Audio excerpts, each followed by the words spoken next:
Ku bijanye n'ivyo twumvise muri komine Ntega aho umunyagihugu yariko arimba ikinogo hanyuma bakagwa ku bintu bibaza ko bishobora kuba ari ubutare, umuntu aravye amategeko y'Uburundi cane cane itegeko riraba ivy'amatongo, akaraba hamwe n'itegeko riraba n'ibijanye n'ivy'ubutaka n'ivy'ubutare, ayo mategeko abiri yose aravuga ko mu vy'ukuri umuntu iyo afise itongo afise uburenganzira ku biri hejuru n'ibiri munsi, ariko rero ku biri munsi iyo bigaragaye ko ari ubutare canke bita amakariyeri n'ibindi, mu bisanzwe ubwo burenganzira ntabwo aba agifise, ivyo biri munsi vyegukira leta.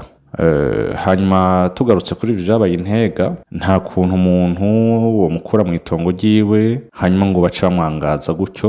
nk'abategetsi bari bakwiye kumushira ahantu ashobora kubandanya abaho neza n'umuryango wiwe nk'uko yari abayeho mu kibanza ciwe mw'itongo ryiwe, bomukuraho nk'uko amategeko abitegekanya iyo bibaye ngombwa ko umuntu yegezwa hirya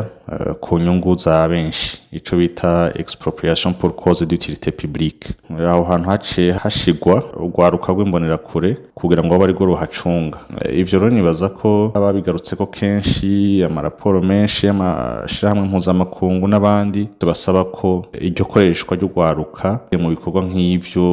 bijanye n'ivy'igihugu abantu bobihagarika. Ivyo rero navyo nyene twibaza ko ari ibintu bikwiye gukurikiranirwa hafi, abategetsi cane cane abo mu bushikiranganji hejuru bujejwe ibijanye n'ivy'ubutare, ico kibazo bagifate mu ntoki hakiri kare, n'uwo munyagihugu ashobore gusubizwa mu vyiwe ata kibazo.